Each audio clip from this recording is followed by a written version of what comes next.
in the list, and it goes to an area where only charities can see it. So when a charity logs in, they go to the virtual warehouse and they can just see all the things that have been pledged in their area within their postcode, and they can see the stuff that they can get dropped off or picked up. So last year we donated 3,000 items directly to people in need. Now half of those were through the virtual warehouse, where people were pledging whatever they could, and then charities were just taking it. And I have to say, when it launched, they thought it was Christmas, because finally, suddenly, all the charities that don't have warehouses full of stuff had access to people's good quality items. And that's what it was about. It was really good quality stuff that people need. Because I truly believe that if you give someone something crap, then you actually make them feel crap. That's my thing. Sorry about the language, I don't hate that. So it's about giving people dignity. When you give them something good, it lasts. When you give them something good, it makes them feel good too. Anyway, it wasn't until the floods, this is post-Tony, because I was going to come earlier in the year, and then the floods came. And at that time I had maybe 12 volunteers, and every single one of them, bar one, was away. And I got a call from the Premier's office saying, we'd really like to use Givit as a way of distributing items. Well, I don't know what you guys know, but I got 1.8 million hits in January alone. So I have a statement that I believe that Queensland Australians are the most generous people in the world.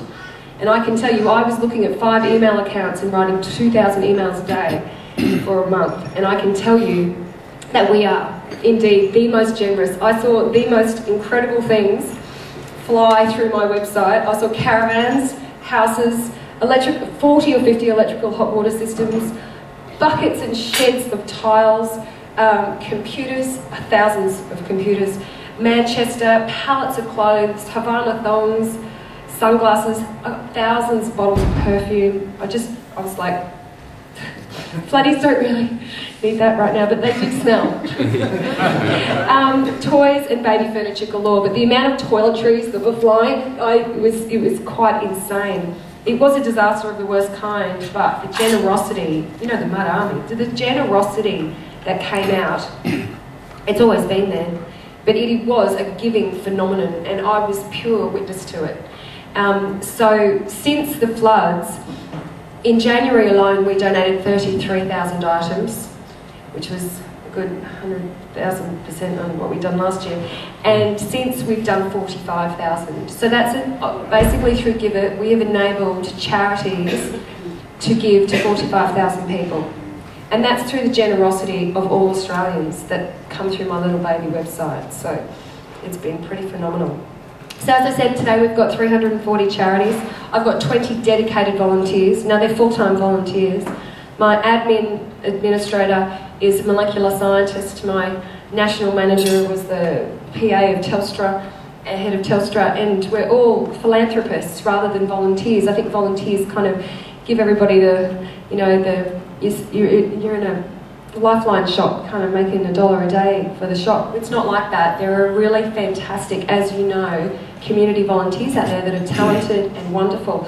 So I decided then I wouldn't mind actually a space where you could actually pledge your time, just even a little bit of it, or your skill to the open community. So now we've actually got, if you go to the donate tab, you can actually donate your time. So we've got orthodontists and endodontists and tutors and really professional graphic designers, and all of those services are open to charities and their clients. So it's been phenomenal and very successful, especially in Brisbane. And we're now, as I said, going national. But my goal in the next 6 months is to really make sure that all charities in Queensland make sure that they have what they need for their clients. Because if we make sure what charities have what they need, because they're on the cold front face, dealing every day with the people that we need to help, that we want to help. So if we support them, then we support our most marginalised. So thanks for having me here today. It's a real honour. Oh yeah, I just wanted to say a highlight of my life is last week I got a Paul Harris Fellow from my local Rotary, Sanford Valley. That was last week. My dad and I went along and we cried. It was really lovely.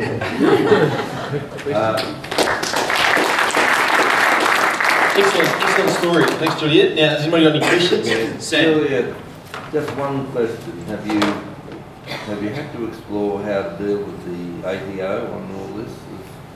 Because this is starting to become a fairly big operation. Well, I can turn on a 5-cent piece, which is the good thing about Givit, because I have no wages.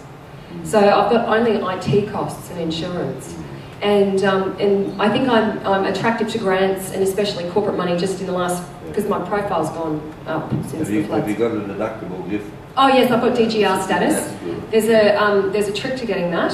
I had a bottle of Moe the day I actually got it, but you have to ring the ATO and say, I'm not doing it unless you give it to me. Because getting the DGR status, which is the deductible gift recipient, which allows everyone to donate to you to get the tax off, it's like pulling teeth out of it. It's very hard to get, very, very hard.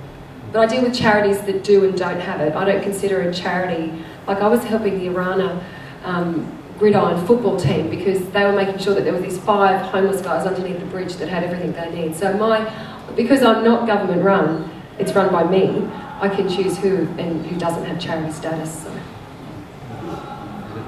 Any other questions? Yeah, just one. The physical part of it, you donate, well, I want to give a microwave to a postcode.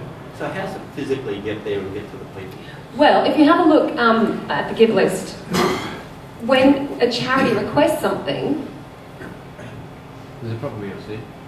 That's not, yeah, that's right.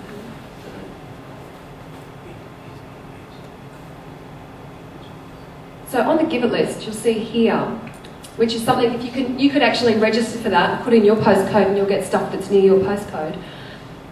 You'll actually see that the charity is in Newstead and wants to be dropped off. It's very transparent. So you'll know in the next couple of days that you'll need to go to Newstead. And the address. And the address, what will happen is the moment that you click Givit, at the end of it, you'll get a form on the next page. And your details are just going to be swapped with the charities, and the charities are going to get yours. So I'm like a dating agency in a way. I don't have anything to do with the transport. I'm just matchmaking. So I'm connecting the person who has with the person who needs.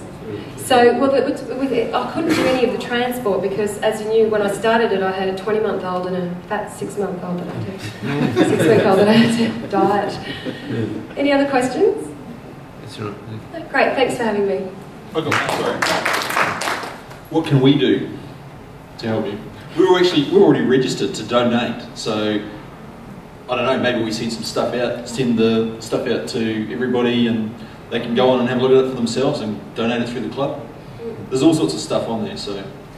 I'm actually going to a homeless forum now and a youth service club now, and I'm registering all the charities at the Gold Coast. So in the next couple of months, what you'll start to see is you'll start to see things in your postcode. So if you register, if you go just online into the homepage, you'll see register and you just put in your details. We'll send you every Wednesday, we'll send you the Givit list, which is all the things that you could donate, which is what charities can't get their hands on. So there's 340 charities requesting through Givit, so you really are getting what the charities and what we can't find the charities. So it's it's a great way to support the community. Excellent. With all guest speakers, Juliette, we give you a thanks. certificate. Thank you for coming along, and we hope you'll do it again. Later on today, that'll be up on our Rotary Club of Hope Island YouTube channel, so you'll be able to link it up with whatever you do as well. Yeah, great. So, Thanks, guys. excellent. Thanks.